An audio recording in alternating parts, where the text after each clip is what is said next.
And there is some cool stuff to learn about Jump the Snake, but it's really actually nothing too complex. It's super, super simple.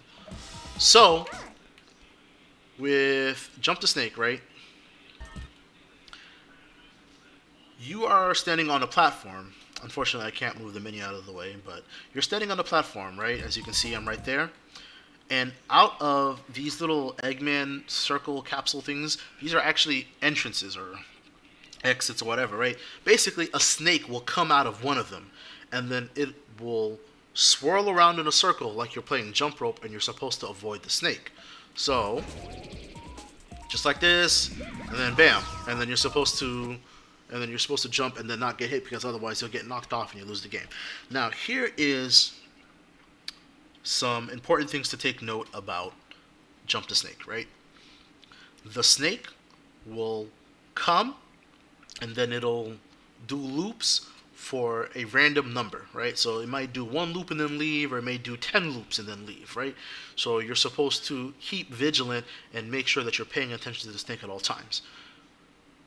Once it leaves, it will randomly come out of another hole. There are 4 holes. There is northwest, northeast, southwest, and southeast, right? But the thing about this game is that after a certain amount of time, the space will start to rotate. So the platforms that we're standing on will start to rotate, I believe, clockwise, and then the walls will start to rotate counterclockwise. But speaking of clockwise and counterclockwise, right? The snake will always rotate in a clockwise fashion. So if you can properly orient yourself, or rather orient the snake, you can tell which direction the snake will start in. So since this snake is coming in from the north, from its perspective, clockwise will be, from our perspective, going this way, right? So the snake is coming down this way, so the snake will start moving this way, right? There you go.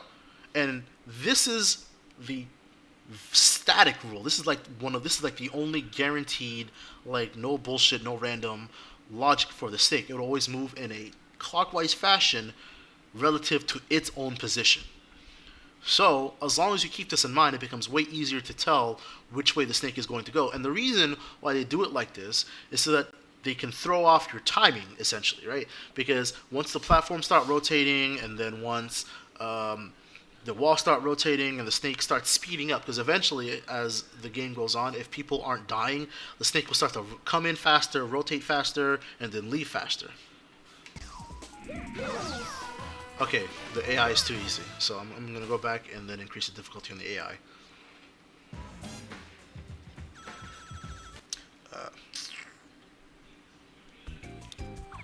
Okay.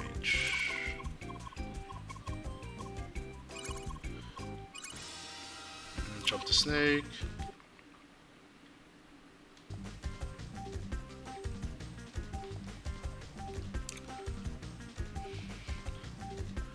So hopefully they last a lot longer this time.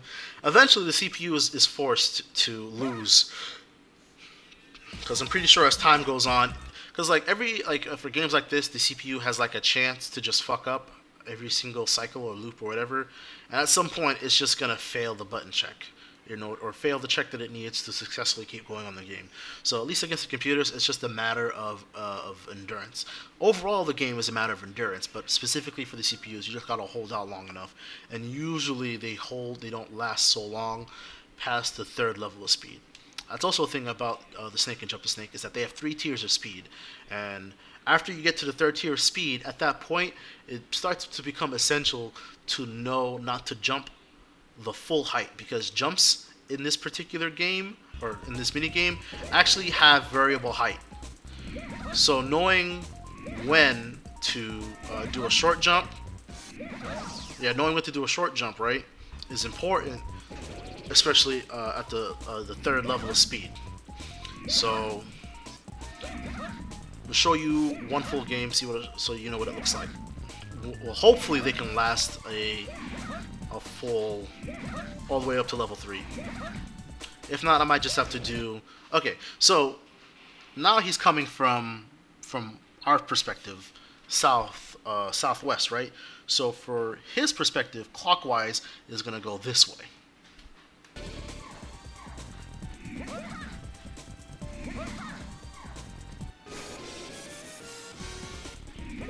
So once you're able to correctly understand, oh, there goes the rotation, and then this is also where stuff starts to get more complicated, because despite the rotation of the platform, right? Despite the rotation of the platform and the rotation of the wall, the snake maintains the clockwise movement. So you always have to try your best to figure out what rotation or what way the snake will rotate for you specifically, because the orientation causes the rotation of the snake to feel like it's different.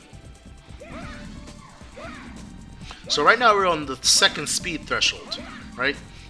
So if we can last, if the AI can last a little bit longer, what will happen is we'll reach the third threshold, and then that's where you can't get away exclusively using the largest jump possible. And also, as you can tell, the amount of times the snake will force you to jump is random within a range.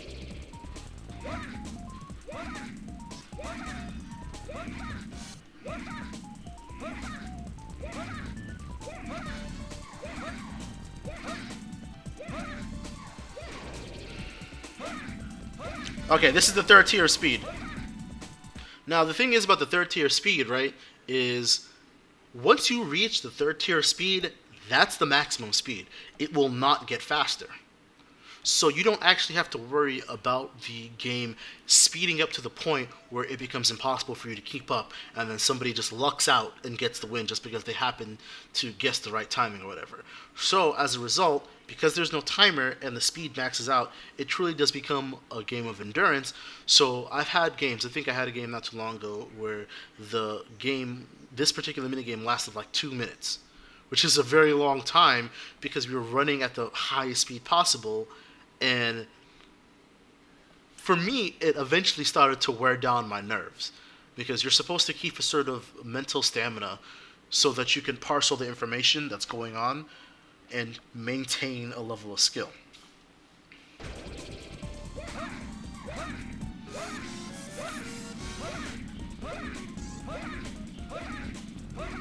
So, when you're playing with other people who know how to do this game, the game can go on for an incredibly long time. So this is why I call this an endurance game that's also strictly skill-based.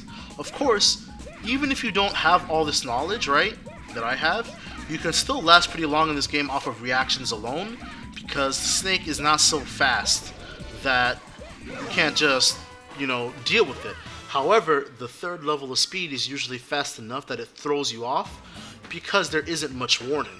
The only indication that you've reached the third level of speed is how fast the snake comes in. Because every level of speed that you go up in, not only does the snake swing faster, it also enters and leaves faster, like I said earlier. So the entrance of the snake is your only clue as to how fast the snake will be. So if you're not prepared for that, if you don't have that knowledge, the snake entering the third level of speed usually throws off a lot of people who aren't familiar enough with it, and if they don't have a good enough of a reaction time. But the reason why people may fall for it is not even because they don't have a reaction time, but they don't know how to parse how the snake is going to move.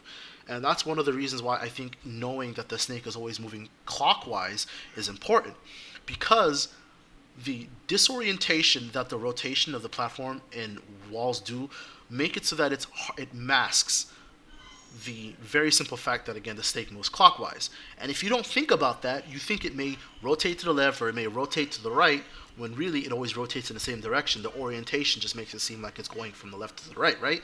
So if you are not sure if it's going to rotate to the left or rotate to the right because you don't know it always moves counterclockwise, then you're thinking about, okay, which way is it going to come?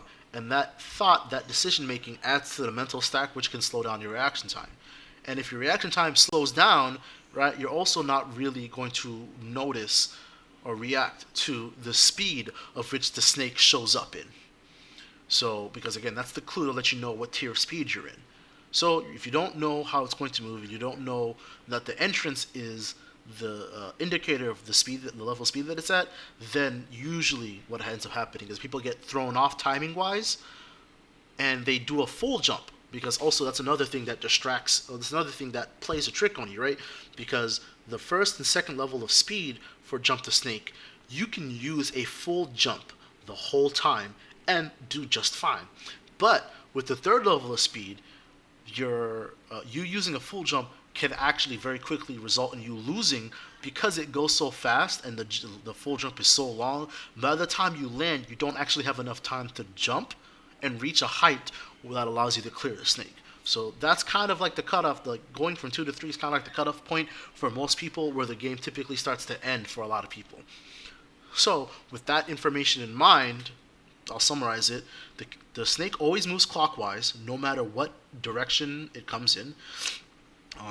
The platform will rotate clockwise while the walls move counterclockwise.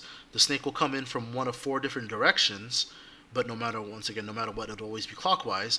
There are 3 levels of speed. On the 3rd level of speed, full jumps can spell your end, and the animation of the snake coming onto the screen is your biggest clue as to how fast the snake will move, because the snake rotating, or the snake jump roping or whatever, is like proportionately speedy as the exiting and entering animations. So with all that information in mind, once you start to like really internalize it, so that you can think less about what to do or what to look for and just react faster, that's how you get to the point where you can essentially play this game forever. Because I think when I was controlling all 4 players by myself, I was able to last 5 minutes with no issue. Because one thing that this game also hides from you is that the timing for jumping over the snake successfully is actually, or rather the window of successfully jumping over the snake is actually very broad, right? It's not like some sort of super tight timing. No, it's very, very loose, because the game is deliberately designed in a way to distract you from how generous the timing is, by throwing you off with a bunch of red herrings in terms of how fast it's going to go, when it's going to speed up, if it speeds up, what directions it's coming in, so on and so forth. So that's Jump to Snake. I think it's a really good game. I think it's very skill based, and I think it rewards you for learning all the nuances of the games by giving you a clarity of mind and the ability to parse less information on purpose and or subconsciously. So I think that about does it for